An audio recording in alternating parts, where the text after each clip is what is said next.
Hi guys! Welcome to Jekotech TV! Smile ka muna dyan! Okay guys, let's go! And guys, ito yung kanilang registration form. So, sisubok tayo mag-register para makita natin itong application na to. So, simple lang naman. Maglagay lang ng mobile number, tapos password, tapos ulitin ang password. Ganun lang. Gawin na natin. Yan, ganyan lang kasimple. Click natin sign up. Ito nga guys, after natin mag-sign up, makakuha tayo ng libreng 10 pesos. Pero maliban dyan, wala na pong ibang libre. Lahat ay meron ng bayad. So check natin yung mga investment na kanilang inaalok. Yan, ito yung kanilang mga investment na inaalok. Pinakamalit ay 600 pesos. Ito raw ay good for 10 days lamang. Na meron daily rate na 14% o daily income na 84 pesos. Sunod naman ay 1K na, 10 days din yan. 145 naman po ang daily income niyan. At susunod ay 2K na, 10 days naman. Na meron daily income na 300 pesos. Sa kabila, click lang itong buy insufficient balance. So, kailangan natin muna mag-recharge. Click natin recharge. Mamili tayo ng amount dito. 1,000. Deposit. Submit. At dito kapag tayo nag-deposit, 600 pesos, meron pa tayong bonus na 5%. Yan, via GCash, login tayo. Yan, next. Yan, scan itong QR code, mag-transfer ng fund. Pag naka-transfer na, pwede na tayong mag-invest. Ngayon, check natin yung withdrawal. Pero bago tayo mag-check ng withdrawal, maglagay muna tayo ng ating bank account. Click natin itong bank account. Add bank account. Tayo ng bank name. Wala naman iba, GCash lang. Lagay tayo ng GCash number tsaka GCash name. Yan, ganyan lang. Click natin confirm. Meron na tayo. Check na natin. So, ang minimum pala dito na withdrawal ay 100 pesos. At mayroon pang bawas na 5%. So, hindi pa tayo pwede mag-withdraw. So, pwede tayo palit-palit ng bank account dito. Ng ating mga record. Pwede natin tignan at yung mga investment. At pwede tayo sumali sa customer service na group. Or pwede tayo kumunta sa customer service, pati sa group, pwede tayo sumali para tayo makipagkwentuhan sa mga naririto. At mag-download ng app para mabilis tayo makapag-login setting. Pwede natin baguhin ang mga setting natin. Pwede tayo mag-sign out pag ayaw natin. Kung hindi natin type itong application na to. Kung ayaw nyo, pwede naman tayo mag-sign out. Ayan guys, nakita natin. Another investment na naman. Pero pang ito ay pang risk taker lamang. Hindi ito pwede sa mga naghahanap ng long-time investment online. Pero sa mga nandyan na risk taker, kahit kayo ay risk taker, sanay na, pag-aralan nyo muna bago kayo mag-invest. Pampaalala, ang ganitong mga application, minsan tumatagal, pero minsan sandaling-sandali lamang. Kagaya itong application na to, ang hula ko dito, tatagal ito mga 4 to 5 days. Pag sumobra dyan, swerte na tayo. Kaya maging mag-ingat sa ating pag-i-invest. At kung wala kayong pag-invest,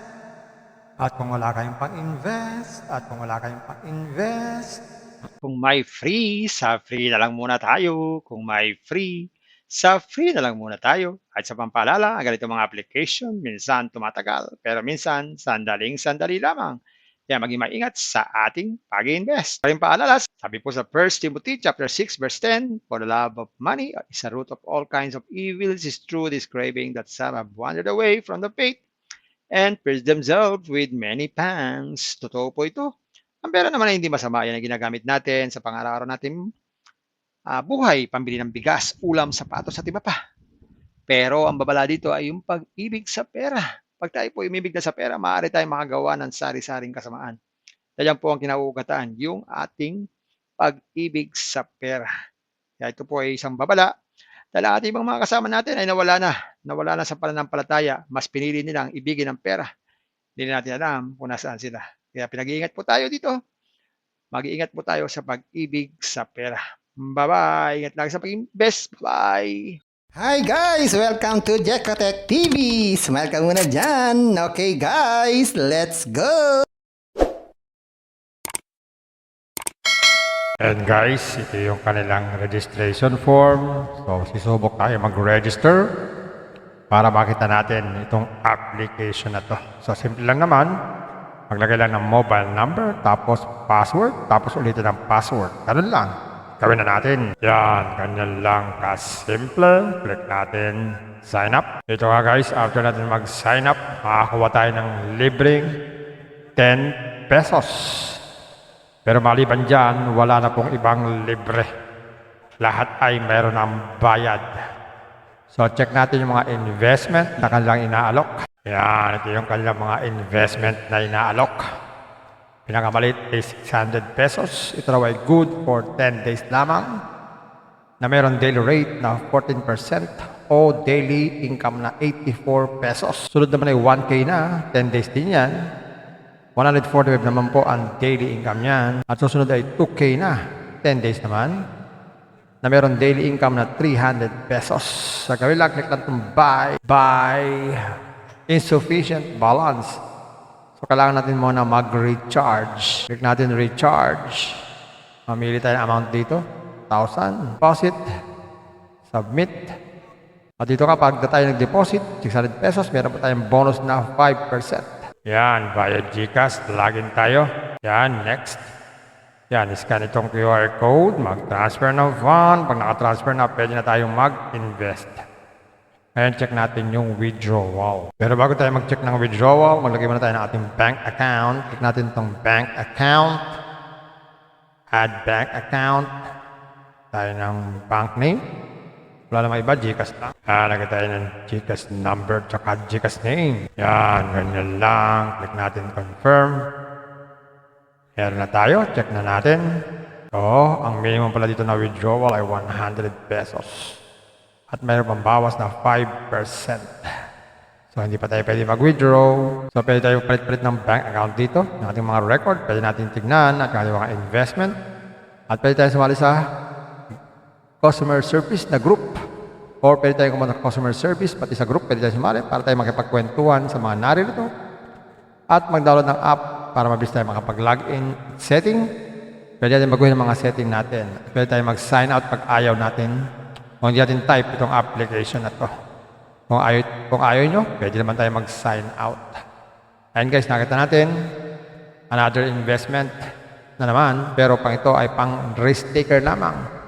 Hindi ito pwede sa mga naghahanap ng long-time investment online. Pero sa mga nandyan na risk taker, kahit kayo ay risk taker, sanay na, pag-aralan nyo muna bago kayo mag-invest. Pampaalala, ang ganitong mga application, minsan tumatagal, pero minsan sandaling-sandali lamang. Kagaya itong application na to, ang hula ko dito, tatagal ito mga 4 to 5 days. Pag sumobra dyan, swerte na tayo. Kaya maging mag-ingat sa ating pag-i-invest. At kung wala kayong pag-invest,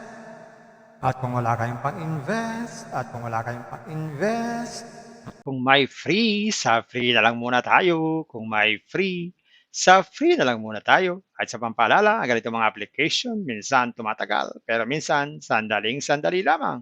Kaya maging maingat sa ating pag-invest. Paring paalala, sabi po sa 1 Timothy chapter 6 verse 10, for the love of money is a root of all kinds of evils, is true this craving that some have wandered away from the faith and pierced themselves with many pangs. Totoo po ito. Ang pera naman ay hindi masama. Yan ang ginagamit natin sa pang-araw-araw natin buhay, pambili ng bigas, ulam, sapatos at iba pa. Pero ang babala dito ay yung pag-ibig sa pera. Pag tayo po umibig na sa pera, maaari tayong makagawa ng sari-saring kasamaan. Yan po ang kinauugatan, yung ating pag-ibig sa pera. Kaya ito po ay isang babala.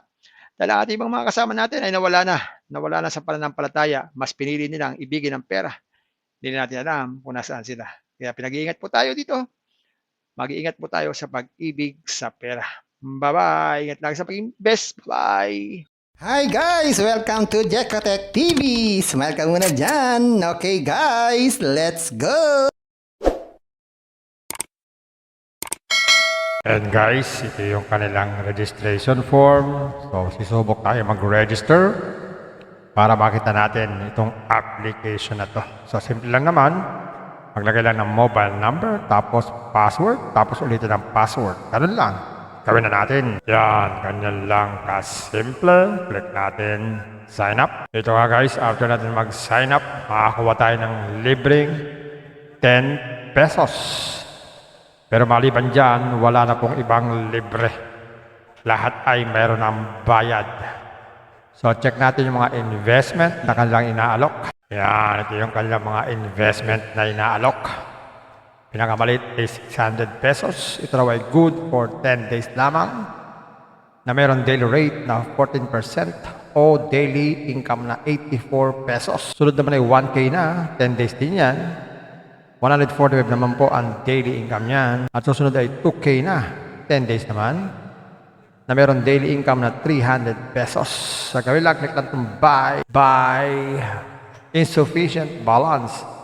So, kailangan natin muna mag-recharge. Click natin recharge. Mamili tayo ng amount dito. 1,000. Deposit. Submit. At dito kapag tayo nag-deposit, 600 pesos, meron pa tayong bonus na 5%. Yan, via GCash, login tayo. Yan, next. Yan, scan itong QR code, mag-transfer ng fund. Pag naka-transfer na, pwede na tayong mag-invest. Ngayon, check natin yung withdrawal. Pero bago tayo mag-check ng withdrawal, maglagay muna tayo ng ating bank account. Click natin itong bank account. Add bank account. Tayo ng bank name.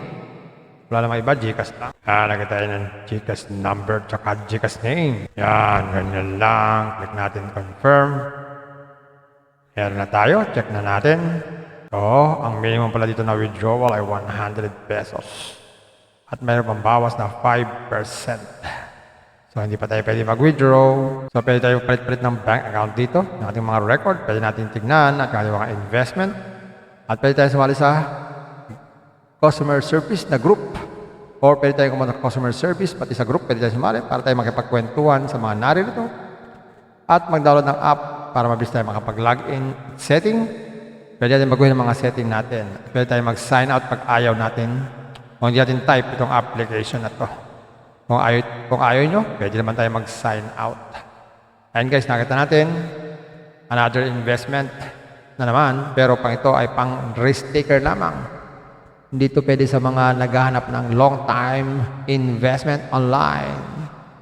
Pero sa mga nandyan na risk taker, kahit kayo ay risk taker, sanay na, pag-aralan nyo muna bago kayo mag-invest. Pampaalala, ang ganitong mga application, minsan tumatagal, pero minsan sandaling-sandali lamang.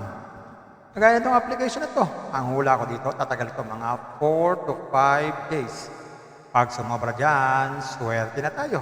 Kaya maging mag-ingat sa ating pag-i-invest. At kung wala kayong pag-invest,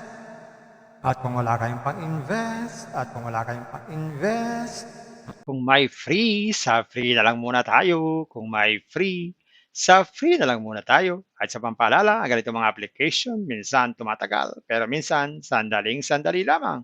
Kaya maging maingat sa ating pag-invest. Paring paalala, sabi po sa 1 Timothy chapter 6 verse 10, for the love of money is a root of all kinds of evils, is true this craving that some have wandered away from the faith and pierced themselves with many pangs. Totoo po ito. Ang pera naman ay hindi masama. Yan ang ginagamit natin sa pang-araw-araw natin buhay, pambili ng bigas, ulam, sapatos at iba pa. Pero ang babala dito ay yung pag-ibig sa pera. Pag tayo po umibig na sa pera, maaari tayong makagawa ng sari-saring kasamaan. Yan po ang kinauugatan, yung ating pag-ibig sa pera. Kaya ito po ay isang babala. Dahil ang ating ibang mga kasama natin ay nawala na sa pananampalataya. Mas pinili nilang ibigin ang pera. Hindi na natin alam kung nasaan sila. Kaya pinag-iingat po tayo dito. Mag-iingat po tayo sa pag-ibig sa pera. Bye-bye. Ingat lagi sa pag-invest. Bye. Hi guys! Welcome to Jekatech TV! Smile ka muna dyan! Okay guys, let's go!